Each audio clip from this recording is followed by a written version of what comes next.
Good morning, January 20th, 2023. We're doing our Shabbat study on Esther right now because we're coming up on Purim. And I'm one of those guys that I don't want my congregation just to celebrate things because that's what we do. I want us to know why we do things. And this is kind of, I'm basically writing a commentary on Esther right now to get everybody up to speed on what was going on and why. So today we're going to cover real quick Esther chapter 1. I'm going to try to make it as brief as possible. I'm not going to read the whole thing. I suggest you do. I'm going to use my Bible as reference to give some notes.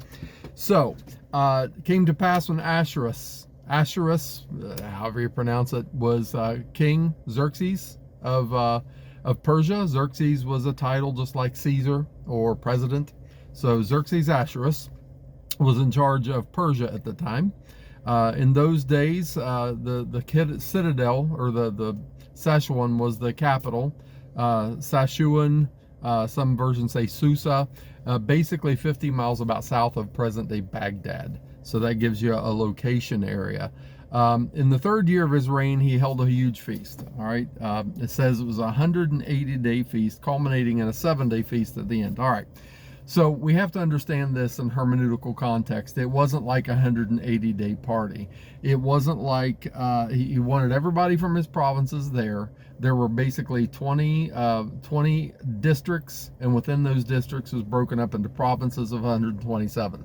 So you may hear skeptics try to, that's not real because one says 20, one says 127. It makes sense if you understand the hermeneutical context of the area. So it might take a leader from one area of Persia a month to make it to, Susa, the capital. So this 180 days included some travel time and so on. But what it was is a 180-day planning period, because if you look at the history of it, he was trying to go to war. He was planning to go to war with Greece to kind of avenge the defeat that his father Darius had, or Darius, however you pronounce that. Most people pronounce it Darius. So this was a 180-day planning session. And it's possible that some leaders came and went, but the whole idea was to get his kingdom together to fight the Greeks, which they lost. I believe, if I'm correct in this, from what I've heard and studied, part of it was the premise of the movie 300 came from this war with the Greeks. So 180-day planning session culminating with a 7-day feast. Party, 7-day party. All right. It talks of the tapestries and all of the decorations of the area. It was a really fancy feast. Each person got their own goblet, their own cup, specially made for them. I would imagine that it would have things on the cup. I'm in Pennsylvania right now, it's close to State College. So if it was a province of State College, it may have a Nittany Lion on it. All right, so everybody had their own little cup, specialized. There was another rule made where this was not law, but it was customary that you drank whatever the king drank. So if the king drank 3 cups of wine, you would have 3 cups of wine. If the king drank 3 kegs of wine, then you drank 3 kegs of wine.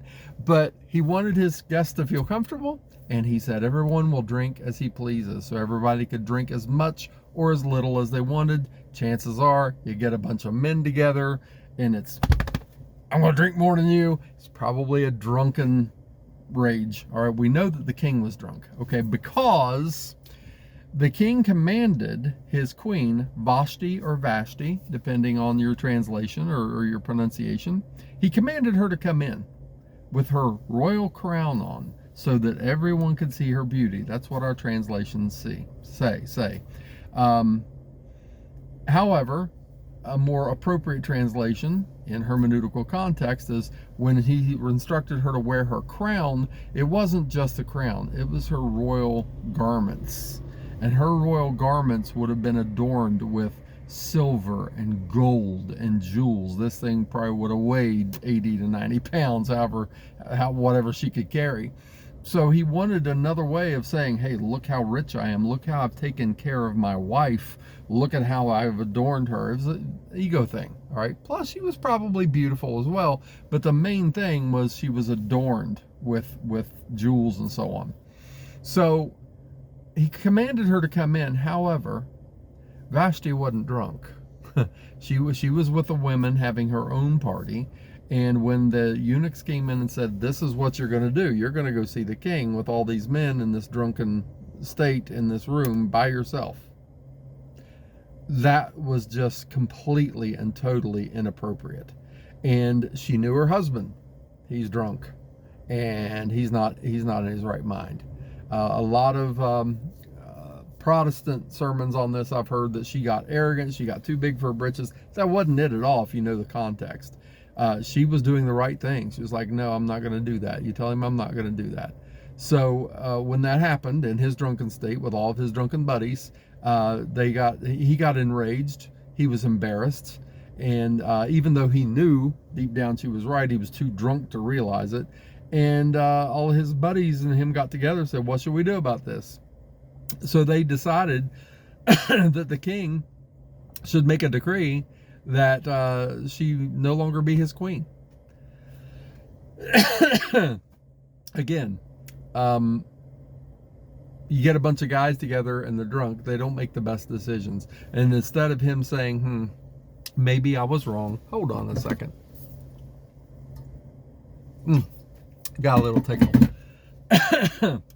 Maybe I was wrong. The king's never wrong, especially when he's drunk. So he made a decree that she was no longer to be queen. Many versions say,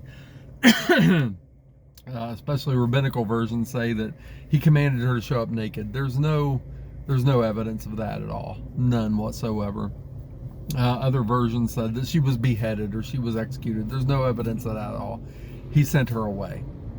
He sent her away. She was probably still well taken care of afterwards, but she was no longer the queen. And in the text, if you look, she is no longer referred to as Queen Vashti. She's only referred to as Vashti.